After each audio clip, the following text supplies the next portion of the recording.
नमस्कार। तानाजी मूवी के बारे में क्विंट और लल्लन टॉप ने दो अलग अलग वीडियोस बनाए हैं। इन वीडियोस के अंदर कई सारे सवाल उठाए गए और कुछ एलिगेशन लगाए गए। आज इस वीडियो में इन दोनों वीडियोस को साथ बैठ के देखेंगे और समझेंगे इनकी सवालों में कितनी गहराई है और कितने ये एलिगेशन सही हैं। शुरुआत करते हैं क्विंट के वीडियो से। ओवरऑल स्टैटिस्टिक्स और इसके कमेंट्स देख के समझ में आ रहा है कि इसमें जो बातें हैं वो शायद लोगों के गले नहीं उतरी, मगर इसे देखना शुरू करते हैं। Tanaji the Unsung Warrior is the latest in the slew of Islamophobic period films coming out of Bollywood in recent years. In one of the movie's powerfully written scenes, Shivaji's aide Tanhaji Malusare, played by Ajay Devgan, delivers an impassioned monologue to a group of Hindu villagers who are loyal to the Mughals. He talks about how their animals are stolen by them, how the way they are living in servitude to outsiders is equivalent to not living at all, and even mentions that वो लोग खुल के जय श्री राम भी नहीं बोल सकते हैं. Now, why does it feel like we've heard all of this somewhere recently? It's called BJP leaders on the news.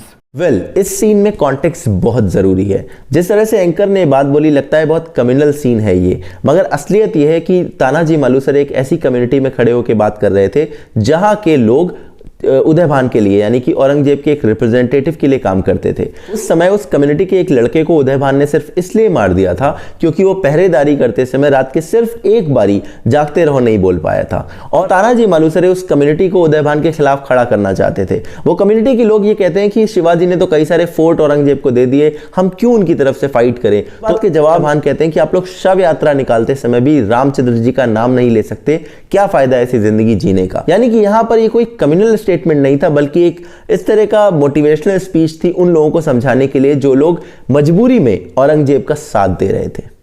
This Hindu-Muslim narrative for the war has been repeatedly reinforced through the film, both subtly and overtly. But was the Battle of Kondhana in 1670, which is what the movie is mostly about, really fought on the basis of religion? Or was it a battle between the armies of two rulers over the territory under their dominions, with little to do about faith? After all, the generals on both sides of this battle, Udaybhan and Tanhaji, were Hindus themselves. Yes, they both were Hindus and there is no denying that.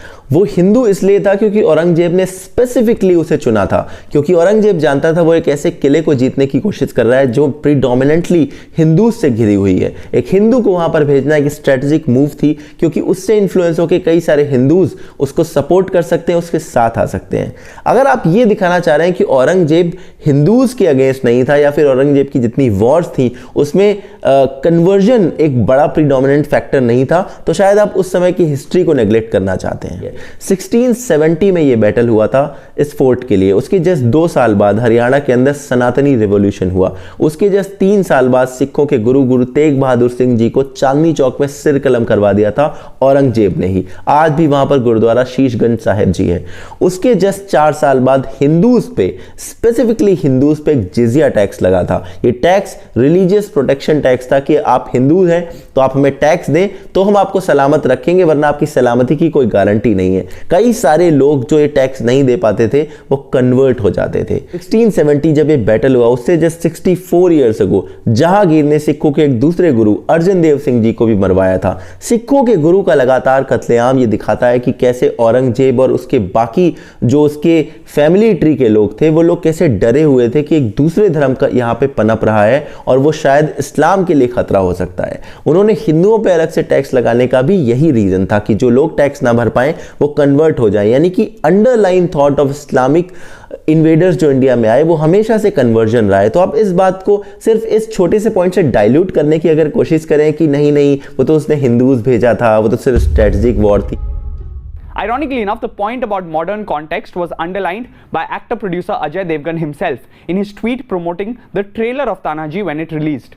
Devgan had written, 4th February 1670, the surgical strike that shook the Mughal Empire. Witness history like never before. Appropriating a phrase like surgical strike, popularized in the context of India's attack on Pakistan, to describe the Marathas' fight against the Mughals is unfortunately quite telling about what we see in the film and the narrative it pushes through. तो इस portion में बात अचानक से movie से हटके उसके promotion पे आ गई। इस पूरे वीडियो में सिर्फ मूवी की बात हुई है और सिर्फ इस छोटे से पोर्शन में अचानक से प्रमोशन की बात करना थोड़ा अजीब लगता है। खैर कोई बात नहीं, इस पर भी बात करते हैं। कोंढाड़ा फोर्ट पर जो अटैक हुआ था उसका छोटा सा डिस्क्रिप्शन अगर मैं आपको दूं तो रात के अंधेरे में चोरी छुपे एक छोटी सी टोली मराठा सैनिकों की, ध्यान दीजिए पूरी फोर्स नहीं थी, एक छोटी सी टोली एक ऐसे एरिया से कूच करती है किले में जो अनसस्पेक्टिंग था, एक लंबी चढ़ाई थी और किसी को अंदाजा नहीं था कि उधर से कोई वार कर सकता है, वहां से वार करती है और पूरा किला हथिया लेती है। क्या आपको यह डिस्क्रिप्शन एग्जैक्टली सिमिलर नहीं लगता एक सर्जिकल स्ट्राइक का, जिसमें रात के अंधेरे में अचानक से कुछ जेट उड़ते हैं, सीमा पार करते हैं, गोलियां दागते हैं, लोगों को मारते हैं, पूरा का पूरा उनका किला जो वहां पर उन्होंने बना रखा है अपना अड्डा, उसको तबाह करते हैं और वापस आ जाते हैं। इसलिए सर्जिकल स्ट्राइक का यूज हुआ प्रमोशनल इवेंट में। इसके अलावा दोस्तों मूवीज के प्रमोशन इवेंट में हमेशा से कैंपेन चलाने का रिवाज रहा है, अलग अलग तरह की खूब कैंपेन्स चलती हैं, छपाक के लिए भी चल रही हैं, इसके लिए भी चल रही है। तो फिर अचानक से मूवी के बारे में कमेंट करते करते इस कैंपेन के बारे में एक अजीब सा सवाल उठाना थोड़ा सा यहाँ पे अटपटा लगता है। The underscoring of the character's religion, however, occurs most prominently during the song sequences. From Main Bhavani to Shankara Re Shankara, the songs picturized on Tanhaji and his wife Savitri Bai Malusare seamlessly integrates religious positivity with the side of the protagonist. This technique of tilting the scales in favor of one side in the war is particularly insidious because it also helps establish the religion-based nature of the conflict that is being portrayed on screen. ये दोनों songs Hindu identity को glorify करते हैं। शंकरा रे शंकरा से लेकर माए भवानी तक दोनों सॉन्ग्स में हिंदूज के बारे में खूब सारी बातें हुई हैं, बट क्या ये पूरी की पूरी वॉर को एक तरफ टिल्ट करता है?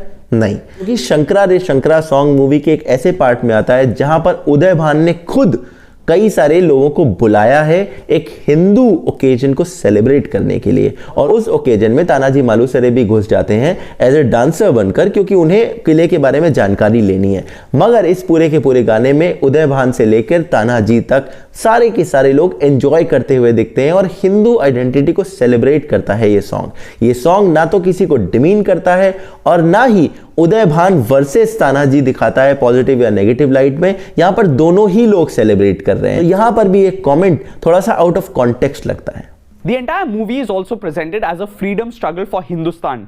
We're repeatedly told that this is a battle for Swaraj of the people of this mitti, sons and daughters of. Yes, it was a battle of native people of Bharat versus the families of invader that came here. Mughal Maratha के बीच में जो लड़ाइयां थी वो 1680 से इन्होंने अपना तूल पकड़ा और 1707 तक चली। 1758 में पानीपत तक मराठा साम्राज्य फैल चुका था और ऑब्वियसली मुगल मराठा की लड़ाई में मुगल बुरी तरह से हारे थे। It's not that I have an objection to a film being made about the battle between Udayban and Tanaji. My objection is to the black and white portrayal of these two commanders, one as the personification of the devil and the other as a man who can do no wrong.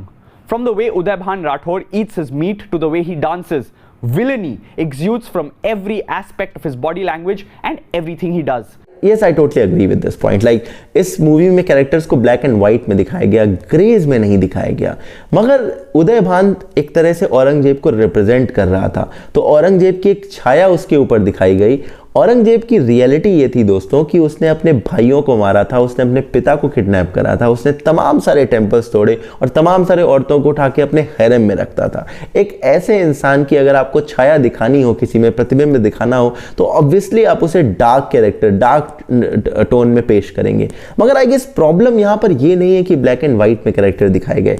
Problem ये है कि कई सारे media portals ने एक लंबा समय बिताया औरंगजेब को व्हाइट वॉश करने में, उसके क्राइम्स को रोजी पिक्चर की तरह प्रेजेंट करने में, उसकी सारी प्रॉब्लम्स, उसकी सारी खामियों को अच्छी तरह से दिखाने में।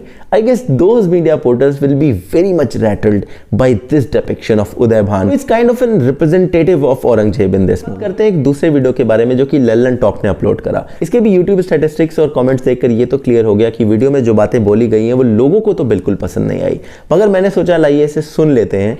लेकिन हम यहाँ बात कर रहे हैं ट्रेलर के उन पहलुओं की जो शौक में डाल देते हैं। सबसे बड़ा शॉकर है ट्रेलर में आया ये डायलॉग। जब शिवाजी राजे की तलवार चलती है तो औरतों का घूंघट और ब्राह्मणों का जनेऊ सलामत रहता है। इसके राइटर और तानाजी के मेकर्स ने ना जाने क्या सोचा था कि भाई, लेकिन आज के टाइम में ये जो डायलॉग है ये बहुत ही गलत है। क्यों है? पहली बात ये क्योंकि घूंघट और जनेऊ के इसी सिंबॉलिज्म को पीछे छोड़ने के लिए हमारे समाज ने न जाने कितनी लड़ाई लड़ी है, कितनी लड़नी पड़ी है उन्हें, हम फिर भी वहाँ नहीं लौट सकते हैं। दूसरी बात, क्योंकि ब्राह्मणों के जनेऊ की रक्षा में तलवार के उठने में ये फिल्म गौरव महसूस कर रही है और ये डरावनी बात है। इस डायलॉग के जरिए ये फिल्म थिएटर आने वाले दर्शकों को जातिवाद होने के लिए प्रोत्साहित कर रही है। इसके हिसाब से वर्ग भेद अच्छी चीज़ है। इसके मुताबिक ब्राह्मण होना बड़े सम्मान की बात है। जाहिर है कि इस फिल्म के जहन में ऐसे लोग भी होंगे जो अछूत होंगे, अनटचेबल्स होंगे। ये सब ऐसी बातें हैं जिन्हें लिखते पढ़ते हुए रोए खड़े होते हैं, कभी होती है, और ये 2019 में हम देख रहे हैं। तीसरी बात, क्योंकि औरतों का जो घूंघट है वो महानता की बात नहीं है। इस घूंघट से औरत को मुक्ति दिलाने के लिए दशकों से जंग लड़ी है औरतों ने, लेकिन ये फिल्म पीछे लौटकर इसे फिर उसी में कैद कर रही है। जब शिवाजी राजे की तलवार चलती है तो औरतों के घूंघट और ब्राह्मणों के जनेऊ दोनों सलामत रहते हैं। मूवी में एडिट करके इसे बोला गया है सबका घर बार सलामत रहता है, मगर अगर हम इस ओरिजिनल डायलॉग को उसके उसी फॉर्म में भी देखें तो यहां पर ग्लोरीफाई किया गया शिवाजी की तलवार को, क्योंकि उससे बाकी चीजें सलामत रहती हैं। ब्राह्मणों को ग्लोरीफाई करने वाली बात तो इस डायलॉग से मुझे कहीं नहीं दिखती।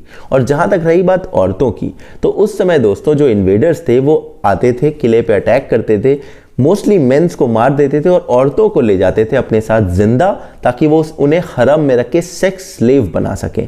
अगर आप इस कॉन्टेक्स्ट के साथ इस डायलॉग को देखेंगे तो शायद आपको समझ में आएगा कि क्यों ऐसा बोला गया होगा। इट इज करेक्ट कि घूंघट को ग्लोरीफाई नहीं करना चाहिए। फर्स्ट ऑफ ऑल, इस डायलॉग से घूंघट को भी ग्लोरीफाई करता मुझे नहीं दिखाई दिया, क्योंकि इसका कॉन्टेक्स्ट अलग है। सेकेंड ऑफ ऑल, अगर घूंघट को ग्लोरीफाई करना गलत है तो क्या हिजाब को ग्लोरीफाई करना सही है? I agree with the point कि a lot of people have their choice, कि वो अपने चॉइस से हिजाब पहनते हैं, मगर जैसे अगर आप घूंघट को एक सिंबल ऑफ ऑपरेशन मान सकते हैं, वैसे ही कई सारी इस्लामिक कंट्रीज में आज के समय इन 2019 हिजाब को भी फोर्स किया जाता है लोगों के ऊपर, नकाब को भी फोर्स किया जाता है लोगों के ऊपर। जो उसे नहीं फॉलो करते उनको पनिश किया जाता है। उस सेंस में हिजाब और नकाब एक सिंबल ऑफ ऑपरेशन बन जाते हैं। मगर लल्लन टॉप 2017 में लिखता है नाइकी ने हिजाब वाले स्पोर्ट्स वेयर लॉन्च करके एक क्रांति मत कर दी है। 2019 में घूंघट अगर सिंबल ऑफ ऑपरेशन है तो 2017 में हिजाब कैसे एक क्रांति का प्रतीक हो सकता है? फनी इनफ इस पूरे वीडियो में लल्लन टॉप ने इमेजरी और सिंबलिज्म की बात करी है, हिडन मीनिंग्स निकालने की कोशिश करी है एक डायलॉग के पीछे। शायद वो सेम इमेजरी हिजाब और घूंघट के बीच में शायद लल्लन टॉप देखने में फेल हो गए। अब एक और डायलॉग की बात कर लेते हैं, वो है कुत्ते की तरह जीने से बेहतर है शेर की तरह मरना। ये डायलॉग भी दिक्कत भरा है। शेर की मौत वाली फैंटेसी से कोई दिक्कत नहीं है, उन्हें मुबारक, लेकिन कुत्ते की तरह जीने से क्या मतलब है? क्या किसी कुत्ते का जीवन कमतर है? किसी पेट लवर के आगे आप ये कहकर देखिए बात, आपके लिए ये गंदगी, भीरूपन और दुश्मनी के मेटाफर है, बाकियों के लिए उनके बच्चों जैसे हैं। Now this part is totally absurd, क्योंकि कुत्ते की मौत वाला जो डायलॉग है वो एक बहुत लंबे समय से चला आ रहा है। आई थिंक इसका ओरिजिन कहीं ना कहीं एक बहुत सारे स्ट्रे डॉग्स क्योंकि घूमते रहते हैं और उनकी डेथ बहुत अनफॉर्चुनेट तरह से होती है और a lot of times there is no one to look after them। इस वजह से डायलॉग शायद शुरू हुआ होगा, जब भी ये शुरू हुआ हो। और कुत्ते की जिंदगी वाला मीम तो पूरा 2019 में पूरा ट्रेंड करता रहा। क्या इस डायलॉग से किसी को प्रॉब्लम होनी चाहिए? I don't think so. I mean अगर आप छोटी छोटी चीजों में जबरदस्ती की प्रॉब्लम ढूंढने लगेंगे तो शायद आपकी जिंदगी परेशानी से भर जाएगी। अगर आप कुत्तों की मदद करना चाहते हैं बिल्कुल करिए, स्ट्रे डॉग्स को अडॉप्ट करना चाहते हैं बिल्कुल करिए, मगर कोई कुत्तों के ऊपर डायलॉग लिखता है और आप उसे ऑफेंसिव मान के उसमें मुंह फुला के बैठ जाते हैं तो शायद आपके अंदर एक उससे भी बड़ी प्रॉब्लम है जो आपको सॉल्व करनी चाहिए। था मेरा पूरा वीडियो क्विंट और लल्लन टॉप के उन वीडियोस के ऊपर जो उन्होंने तान्हाजी के ऊपर बनाए। अगर आपको ये वीडियो पसंद आया और आपको मेरा काम पसंद आता है तो आप मुझे पैट्रियन और इंस्टामोजो पे जाके हेल्प कर सकते हैं, सपोर्ट कर सकते हैं इस चैनल को।